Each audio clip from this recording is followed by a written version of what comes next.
बिस्मिल्लाहिर्रहमानिर्रहीम। हमारे आज के सबक का उन्वान है चोर और इसके मुसन्निफ अशफाक अहमद साहब हैं। इस सबक का इंतखाब मजमूए नज़्म व नसर बराए जमात 11वीं से किया गया है। ये सबक सिन्फ के एतबार से अफसाना है। अफसाना ज़िंदगी के किसी एक वाक़े या पहलू की वो खल्लाकाना और फ़नी पेशकश है जो कहानी की शक्ल में पेश की जाती है। ऐसी तहरीर जिसमें इख्तिसार व इजाज बुनियादी हैसियत रखते हों और वहदत तासुर उसकी सबसे अहम खसूसियत हो, अफसाना कहलाती है। अफसाने की तारीफ में 3 नुकात बुनियादी तौर पर अहमियत के हामिल हैं: मुख्तसर होना, कहानी की शक्ल में होना और वहदत तासुर। तारुफ़ी अफसाना।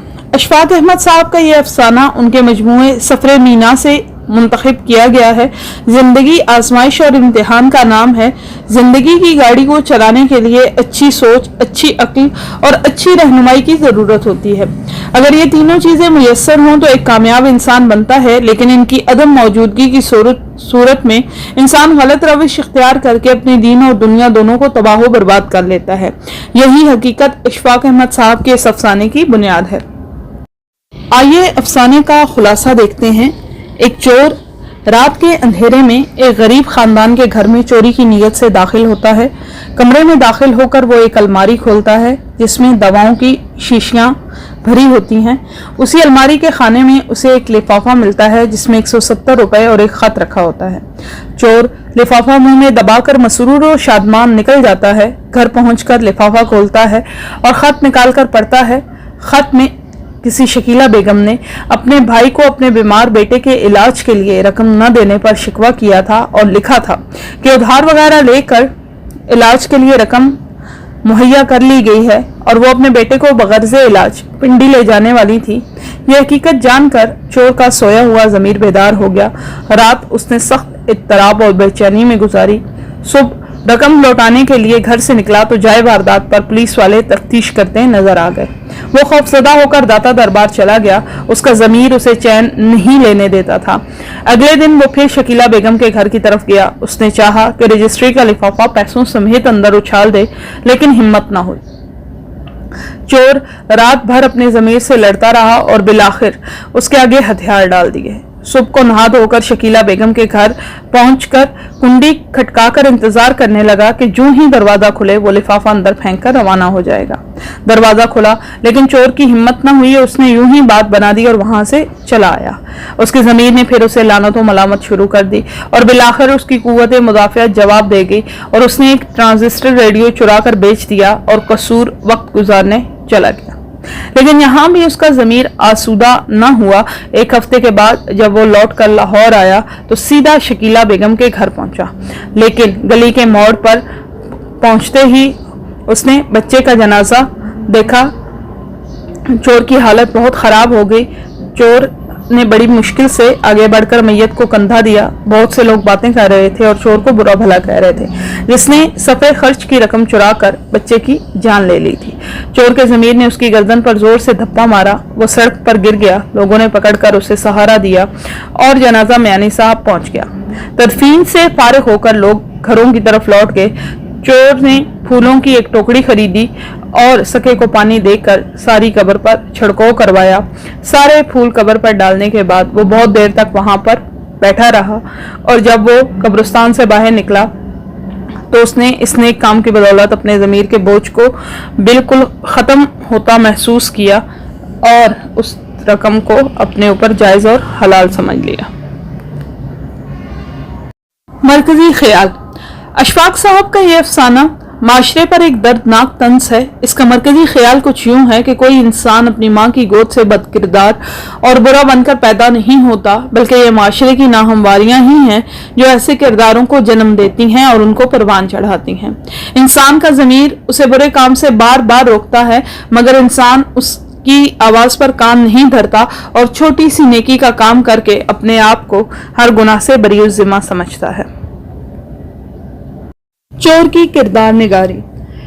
इस अफसाने का मरकजी किरदार चोर एक आदी मुजरिम था, लेकिन उसके ज़मीर में अभी दमखम बाकी था।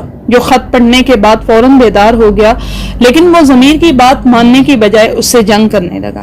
چور کو سگریٹ نوشی اور پان کھانے کی بھی عادت تھی، اس کے علاوہ وہ جواری بھی تھا۔ چور پڑھنا جانتا تھا، یہی وجہ ہے کہ وہ خط پڑھنے میں کامیاب ہو گیا۔ نمازی بھی تھا اور قرآنی آیات بھی اسے حفظ تھیں۔ غریبوں کی مدد کرتا اور سفر کا شوقین تھا۔ آزاد طبع اور دوست پرور تھا۔ درباروں پر جایا کرتا۔ چور نے مکمل طور پر کوشش کی کہ وہ رقم کو واپس کر دے، مگر اپنی کم ہمتی اور بزدلی کی بنا پر ایسا نہ کر پایا۔ چور حالات سے بھاگنے والا اور حالات کا سامنا نہ کرنے والا انسان تھا، اسی لیے شہر چھوڑ کر چلا گیا۔ چور کی سوچ بہت محدود تھی، اسی لیے بچے کی قبر پر تھوڑا سا خرچ کرنے کے بعد اس نے اپنے آپ کو ضمیر کے بوجھ سے آزاد سمجھا اور اس بات کا ادراک کیے بغیر کہ وہ ایک قاتل بن چکا ہے، اس رقم کو اپنے اوپر جائز اور حلال سمجھا۔ اشفاق احمد صاحب کے حالات زندگی۔ اشفاق احمد اردو کی پہلی صف کے افسانہ نگار، ڈرامہ نویس، ناول نگار، مترجم اور براڈ کاسٹر تھے۔ ان کا ڈرامہ سیریل ایک محبت 100 افسانے پاکستان ٹیلی ویژن کی لازوال ڈرامہ سیریل ہے۔ جناب اشفاق احمد ہندوستان کے شہر ہوشیارپور کے ایک چھوٹے سے گاؤں خانپور میں 22 اگست 1925 بروز پیر پیدا ہوئے۔ انہوں نے دیال سنگھ کالج لاہور سے 2 سال تک اردو کے لیکچرار کے طور پر فرائض سر انجام دیے اور اس کے بعد روم یونیورسٹی میں اردو کے استاد مقرر ہو گئے۔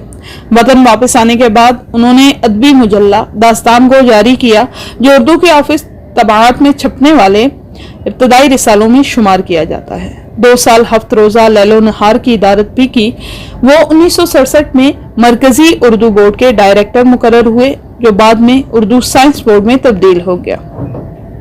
1989 تک وہ اس ادارے سے وابستہ رہے اور جنرل ضیاء الحق کے دور میں وفاقی وزارت تعلیم بھی مقرر کیے گئے۔ 1965 میں ان کا افسانہ گڈریا ان کی شہرت کا باعث بنا۔ انہوں نے اردو میں پنجابی الفاظ کا تخلیقی طور پر استعمال کیا اور ایک خوبصورت اور شگفتہ نثر ایجاد کی جو انہی کا وصف سمجھی جاتی ہے۔ ایک محبت 100 افسانے اور اجلے پھول ان کے ابتدائی افسانوں کے مجموعے ہیں۔ بعد میں سفر در سفر، کھیل کہانی، ایک محبت 100 ڈرامے اور طوطا کہانی ان کی نمایاں تصانیف میں شمار کی جاتی ہیں اور آپ کے زور قلم کا نتیجہ ثابت ہوئی۔ 1965 میں انہوں نے اردو پاکستان لاہور پر ایک ہفتہ وار فیچر پروگرام تلقین شاہ کے نام سے کرنا شروع کر دیا، جو اپنی مخصوص طرز مزاح اور زومانی گفتگو کے باعث مقبول عام ہوا۔ آپ کو تمغہ حسن کارکردگی کا صدارتی ایوارڈ بھی ملا۔ عام طور پر چاہنے والے آپ کو بابا جی کے نام سے پکارتے تھے۔ معروف ادیبہ بانو قدسیہ آپ کی اہلیہ ہیں اور آپ کے گھر کا نام داستان سرائے ہے۔ اشفاق احمد صاحب کی تحریر کی خصوصیات۔ اشفاق احمد نے اردو میں کہانی کو جدید انداز بخشا، پنجابی الفاظ کا استعمال تخلیقی طور پر کیا۔ آپ کا مزاحیہ اور زبانی انداز آپ کے ریڈیو پروگرام تلقین شاہ سے مقبول عام ہوا۔ آپ ڈراموں میں پلاٹ سے زیادہ مکالموں پر زور دیتے اور آپ کے کردار طویل گفتگو کرتے نظر آتے ہیں۔ آپ کی تحریر میں روحانیت کی طرف آپ کا جھکاؤ واضح نظر آتا ہے۔ اقوال اشفاق احمد جو اپنا تجزیہ کرتے ہیں، ان کو پتہ چلتا رہتا ہے کہ اپنے اس سیلف کا جو لے کر انسان پیدا ہوا تھا وہ محفوظ رکھا ہوا ہے یا نہیں۔ گو ہم نے تو اپنے سیلف کے اوپر بڑے بڑے سائن بورڈ لگا لیے ہیں، اپنے نام تبدیل کر لیے ہیں، اپنی ذات کے اوپر ہم نے پینٹ کر لیا ہے۔ ہم جب کسی سے ملتے ہیں، مثلا میں آپ سے اشفاق کی طرح نہیں ملتا، میں تو ایک رائٹر، ایک دانشور، ایک سیاستدان، ایک مکار اور ایک ٹیچر بن کر ملتا ہوں۔ اس طرح جب آپ مجھ سے ملتے ہیں تو آپ اپنے سائن بورڈ مجھے دکھاتے ہیں۔ اصل سیلف کہاں ہے وہ نہیں ملتی۔ اصل سیلف جو اللہ نے دے کر پیدا کیا ہے وہ تب ملتا ہے جب آدمی اپنے نفس کو پہچانتا ہے، لیکن اس وقت جب وہ اکیلا بیٹھ کر غور کرتا ہے۔ کوئی اس کو بتا نہیں سکتا۔ اپنے نفس سے تعارف اسی وقت ممکن ہے جب آپ اس تعارف کی پوزیشن میں ہوں اور اکیلے ہوں۔ جس طرح اللہ تعالیٰ فرماتے ہیں، جس نے اپنے نفس کو پہچان لیا اس نے اپنے رب کو پہچان لیا۔ آپ کی سماعتوں کا بے حد شکریہ۔